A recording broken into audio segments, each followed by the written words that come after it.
Over the years, you, John, as a composer, and Merce, you as a choreographer, have worked independently. How did your collaboration begin?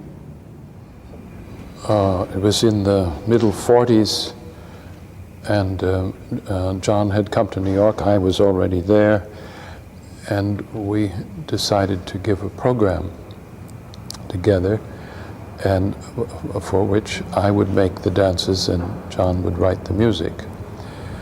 And John had already talked about the idea of having a music which was not dependent upon the dance, nor the dance dependent upon the music, but which were separate identities which could, in a sense, coexist. And we worked at that time within something which he called a rhythmic structure. That is, we thought the common denominator between the two arts was time. And he had devised a form called rhythmic, which he called rhythmic structure, actually, within which we worked, where we agreed upon certain structure points, but within those structure points, the time within the structure points, we were free to do.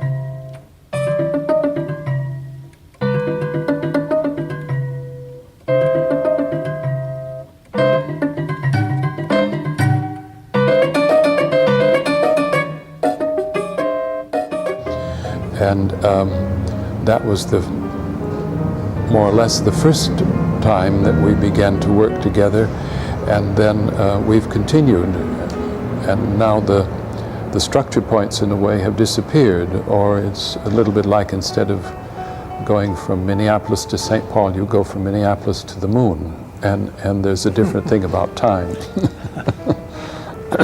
It's less like an object and more like the weather.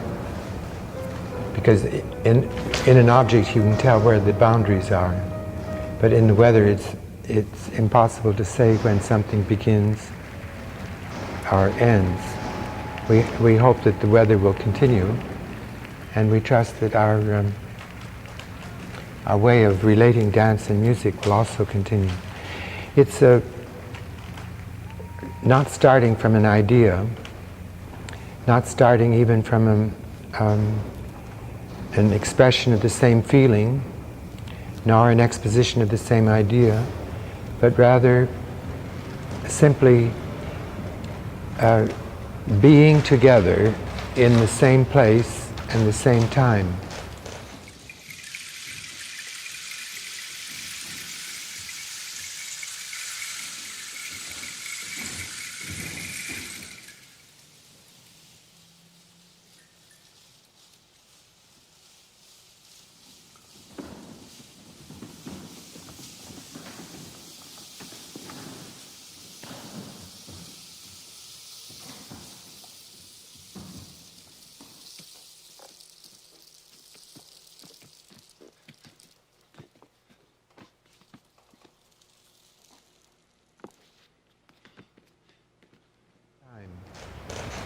And leaving space around each art, so that neither art has to glue itself to a particular. There are exceptions, of course. In Merce's solo tango, which was performed here yesterday, there are 2 points in the dance that we try to have the sound specifically related to. When he throws the towel down on the floor, immediately the the loops which have been playing in my vocalizing stop, and the television begins. And then when, half a minute later, when he comes to the front of the stage and points down, the television stops, and my drinking a cup of water with the throat microphone on starts. So that dance is not so much like the weather is, it is a dance that has three parts, or at least the music has three parts. Maybe you have more parts in the dance. No, the dance is three. Three parts. In general, though, you basically the only communication that you have with each other in doing the sound and in doing the dance is just a time frame. You just say it's going to be this amount of time, and Yeah. that was the practice anciently in India. Instead of having two arts, dance and music, they had an art called Sangita, which was dance and music together. And they had a rhythmic structure which was called Tala.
They improvised in the talas.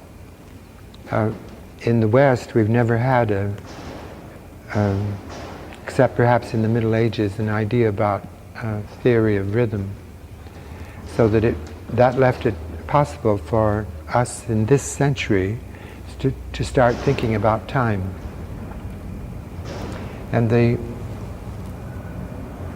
more recently, in 1950, when the use of magnetic tape for musical purposes became generally usable, we began to see a close relation not only between movement and music, but between space and time.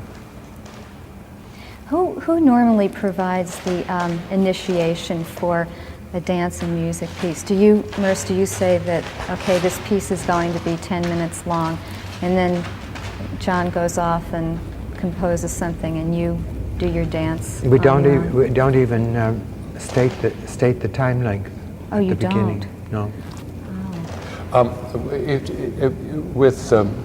Often with the composer, he will ask how long the dance is, and then if I know, I'll tell him. But if I'm working on it, I have perhaps an approximate idea of the time, but nothing specific. And so that even that can be left free, in other words. If he wants to know exactly, of course, I will tell him. I'll tell him whatever he wants to know, but I'm trying not to put anything in his way. Because at the point where you're deciding that you are going to do a dance, you don't exactly know what it's going to be anyway. And also, some of the dances that I make are so choreographed that they could, in a sense, go on and on. And I simply have to choose a point when I'm going to say, well, this is the end of this dance. Torse, for example, is in its entirety 55 minutes long.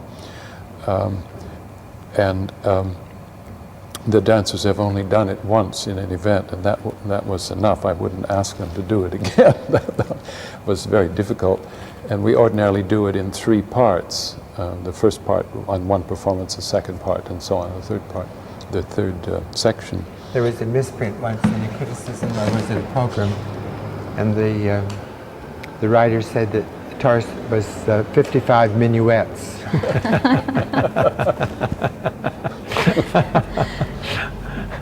Do you work under the same kind of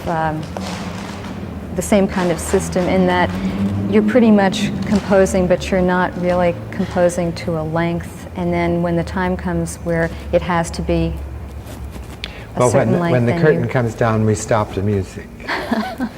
Is that's really how? That's how it happens, really, in the theater, because no one, once the curtain comes down, no one wants to hear any more music. They've already begun applauding. I think the people are far more involved with their eyes than they are really with their ears. But the interesting thing about the ears is that you can hear things that are behind you. That's true. Merce, do you ever find that when you are handed a piece of music that is to go with the dance that you've choreographed, that it's ever a surprise, and perhaps that it's an unpleasant surprise, the way the music sounds in conjunction with the dance? There was a time once with a piece where we had asked a painter to work with us, and he had made some interesting, what I thought were going to be interesting objects for us to use.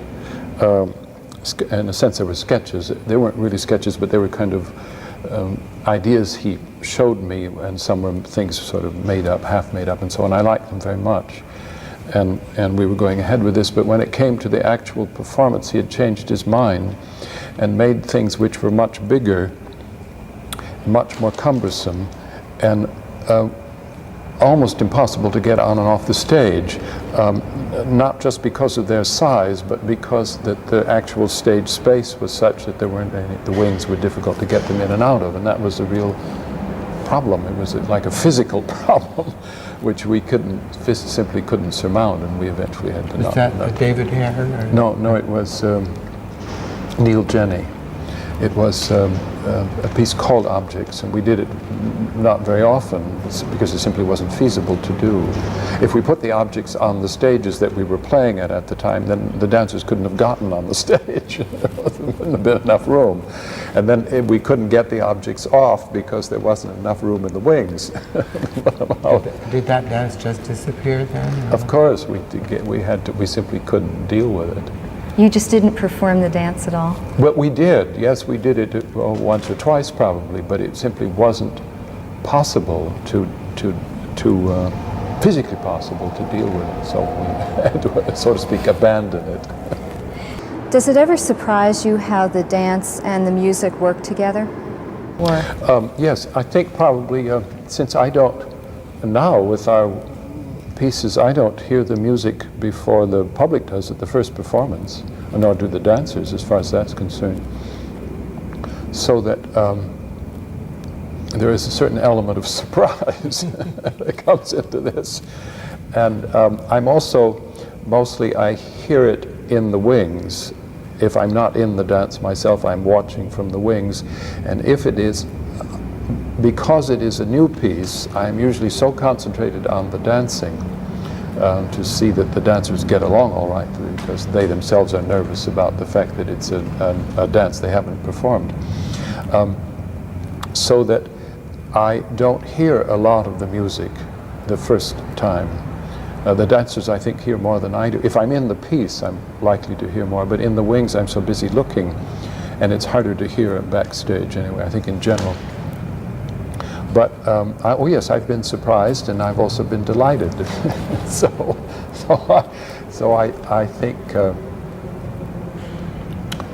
I think on the whole experience is toward the good side. That's good. How about you, John? Do you feel similarly about a about your Well, reaction? I think it's lively and useful now in the society to be able to place one's attention not in just one way, but in two ways at least, like as with different music, different dance coming together.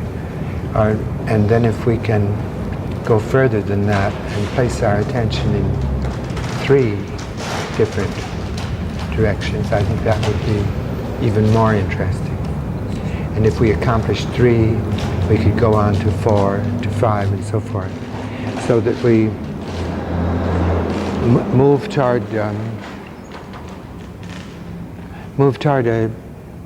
a kind of complex use of our faculties that will suit us for everyday life, which nowadays is coming toward us from all sides.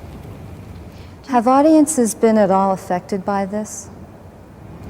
Well, Merce was talking with someone from the theater at the university the other evening, Oh, yes. and he said that he felt that audiences that formerly had difficulty with our work because of the independence of the music and the dance in our theater, we're now beginning to be able to enjoy it. And that's to say, times change. And now that we're more or less on our last legs, the audience is beginning to sit up and enjoy itself. Finally. That's great. Maybe it'll continue for a little while. I hope so. I noticed that when Merce became 40, that I think it was critics in London objected to his continuing to dance.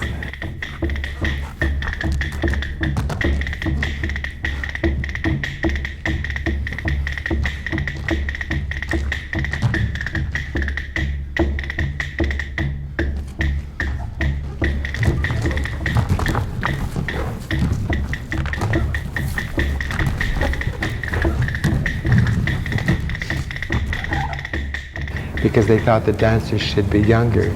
But now that he's even older, no one seems to object any longer to the fact that that he dances. Well, they don't voice the objection. I think they're becoming interested in seeing how long this whole theater can last. But you talked about the thing about the audience. The other, last week we gave what we labeled an informal performance in St. Cloud on a rather, in a sense, a difficult stage for dancing because it was a recital hall stage and it was hard and so on. And the musicians were at the back and the dancers, we were in the front, and John made sounds by moving around the side. He slammed doors and moved the other objects musicians are doing electronic things. And it was but I was doing what you call acoustic sounds. Yes, but it was, and sometimes I was on the side when I wasn't performing. I was listening and looking at this and thought it was quite a fascinating event. The doors that slammed were the loudest doors I've ever heard. But the whole thing of the sound and the kind of sound being made, and the fact that everything was visible, John was visible and the other musicians in the back and the dancers, and there were no wings. We would just go and stand on the sides. So the whole thing became the theater, so to speak. And when the audience came in, everyone was warming up. Yes, but more than that, these are students, mainly a student audience, and sometimes when it's strange, as this might well be to them, they are likely to get up and depart and so on. And it was to go an hour, like the lunch hour. It's roughly like 1:15 to 2:15. And they were very attentive. It was a fair-sized audience, and they were very attentive to all this. And about 45 minutes after we started, a number left, but they all left at the same time, so I figured they must have class. So I thought, oh yes, that's all right. And the rest of the people stayed, and at the end of it, they had been absolutely silent, except for this time when the people left. the whole thing had been very, very quiet, and they weren't restless or anything like this. And it was clear to me that we could see the public very easily because of the lighting. The lighting was so minimal. That they were absorbed by what was going on. Whatever kind of judgments they were making, that doesn't matter. But while they were there, they were totally absorbed. And at the end of it, there was this very generous kind of applause to something that they had been involved with. And it's this has happened several times, but this time was very noticeable to me because of the particular quality of the sound, the fact that the musicians were all visible, that we were all doing this in a very flat sense. When you have the independence of the music and the dance that we have, then the observer becomes the third point in a triangle, and does what Marcel Duchamp spoke of. He completes the work, and each triangle is a different triangle. Getting back to a point that you were talking about before, you both still perform. Is this something that you find is very important to your creative acts? In being able to, after choreographing or after composing, that you actually do perform? Merce, you want to? Well, I started out that way as a performer, and I've just continued. And he's committed to performing. I don't perform as much as I used to, so that I suppose it's changing, like anything does. But it is part of my life. I think that's probably true, one way or another. And John? I could get along without performing, but I still have to do a little exercising now in order to keep my back in shape. Both of you have used chants as the basis for either composing music or choreographing dance. How did you both come to the idea of using this technique in order to create works of art? Well, I had studied for 2 years with Suzuki, the philosophy of Zen Buddhism, and I wanted to find a way to free my work from my likes and dislikes. And if you are not involved with music, but are involved just with Zen Buddhism, and you want to free yourself from your likes and dislikes, you sit cross-legged, and go through various breathing exercises. And if you don't do them properly, you get hit over the head. Well, I wasn't going to do that, but I wanted to adopt a discipline that would work in the field of music that would be just as strict as sitting cross-legged. And so I chose first to work with the magic square, and then later I came across the I Ching, and that a means of working with the tossing of 3 coins 6 times to get 2 numbers between 1 and 64 struck me suddenly as being better than the magic square, that is to say, more generally useful. And I think it's true because I began early in the 50s, and I haven't found any reason to shift to some other way of working. Though I include other means, I keep using those chance operations. Recently received, I was running out of printout because now I no longer toss the coins. I get a computer printout of the I Ching. And I recently received 1 million new numbers from Bell Telephone Laboratories.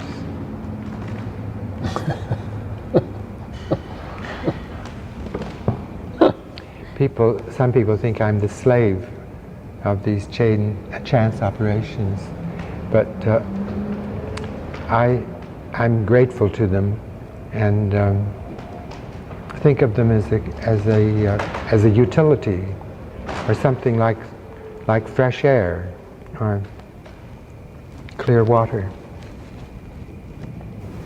Merce? Well, I use the chance operations too. I use the I Ching in certain pieces. Taurus, for example, is totally devised through using the numbers from the I Ching. I have to add certain things which still could be found out through the I Ching, but I use other kinds of chance things like tossing coins and so on to decide whether it's how many people are going to do a certain phrase or whether it will be male or female or so on. Those kinds of things. In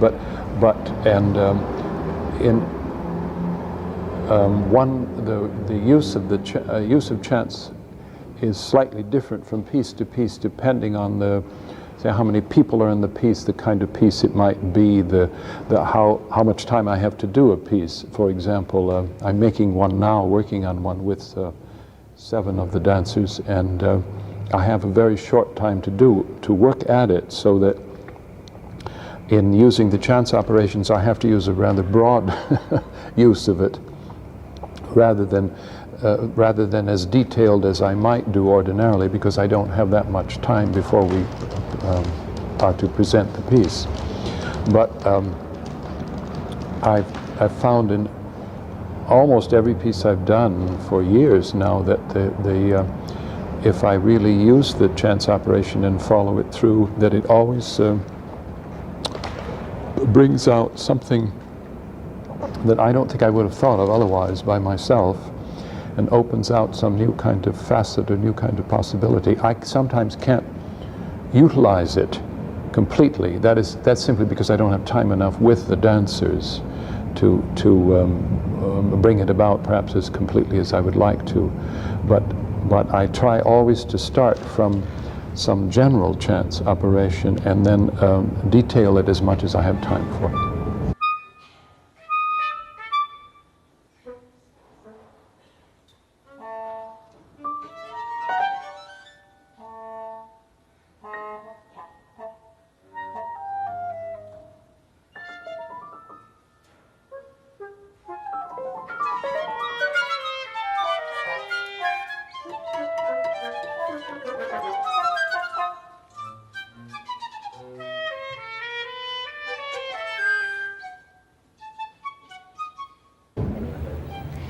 Before you even use the chance operation, do you put some structure or parameters around it, say a time limit or a space in which you want the dance to occur? There are also practical decisions always that have to be made that simply have to do with human beings. If you're suddenly on the floor and then at the next moment you're supposed to be high in the air, you have to do something in between. Now technologically, you see, we could be there. As I explained to one of the students this morning, she asked this question. I said, well, with technology you could be at one moment there and the next moment up. But without that, just by yourself, you have to somehow get up into that. But I take that as part of the human act, as part of the humanness of it, if I can put it that way. John, do you ever make some decisions even before you start using the chance operations? What I try to do is to understand the field of possibilities in which the composition is going to take place, and then I ask questions which hopefully are radical questions that get at the roots rather than the surfaces of what will eventually happen. And then the answers come through the chance operations. I can rather quickly tell whether my questions have been radical or superficial, because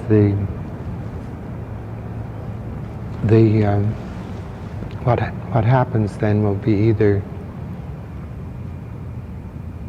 like a door opening or like no door opening, and if no door opens, then the situation is superficial.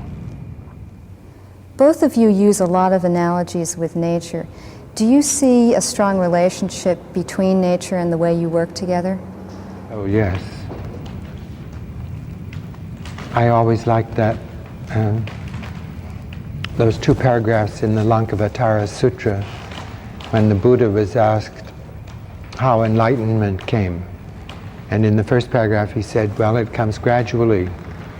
And he gave examples from nature, like the germination of seeds and other things that happen in nature gradually. And then without any explanation, he said, in the next paragraph, he said, it comes suddenly. And he gave examples from nature, like lightning and thunder, you know.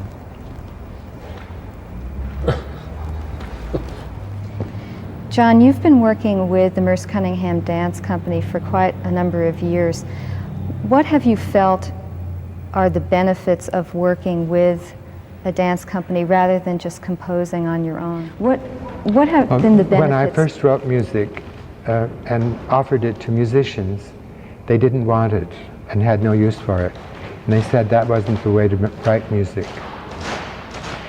When I showed the same pieces to dancers, they said, oh, I'll make a dance with that. They were very grateful for it. I think it's entirely because of my close connection through my life with dancers that my music has been used in the society. There was a year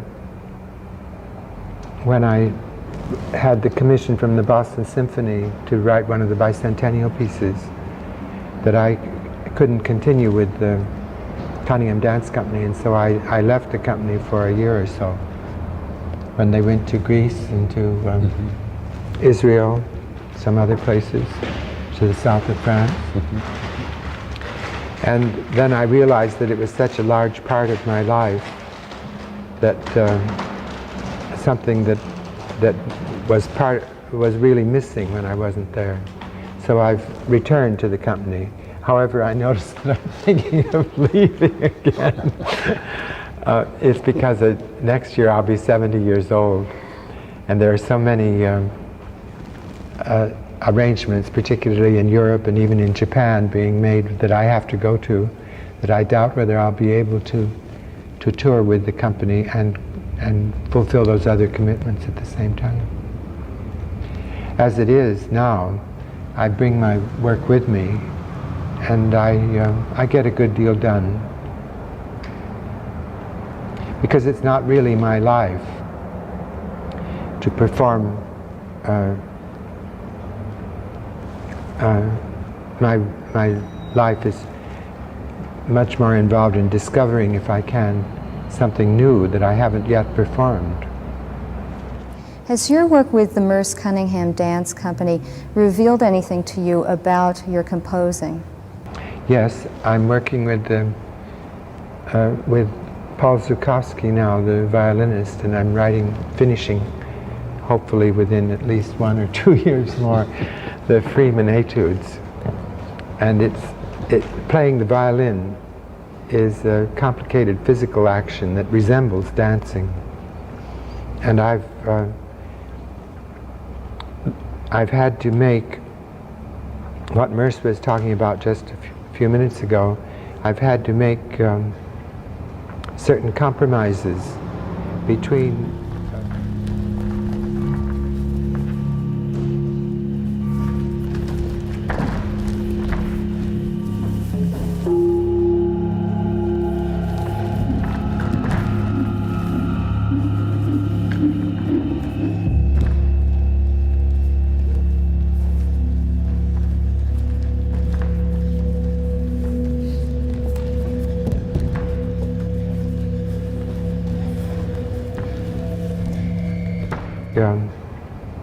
certain compromises between the straightforward working of the chance operations and what is actually physically.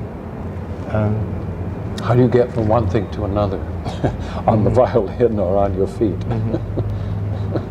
So that I let the chance operations operate, and then with Zukowski we find out what is feasible and what isn't, and we simply make those adjustments. But don't you find with him sometimes we don't find any conclusive thing. No, what I mean is that something that he might have thought was impossible, and then you try it out, and then it turns out to be possible. That happens. Yes. But then another thing happens, and that is that he says, I could do this, but he had meanwhile learned to do that. Yes. And so we change it to this, and then in concert he reverts to what he originally knew. In the throw of physical action and the complexity of the situation, because the pieces are not easy, he does what first comes to mind, and frequently what comes to mind is what he had memorized in the first place. Of course, yes. And has nothing to do with the music. No, that's what's sort of in the memory, yes. Or in the muscles. Yes, well, muscle memory, that's what it is. I have the feeling in listening to both of you that even though problems may come up when you're working together, that you never really feel that they're unsolvable. Well, there's always a way. Always some way so to speak, the show must go on. But there always is a way. Somehow, if you just keep at it long enough, you'll find some way to deal with it.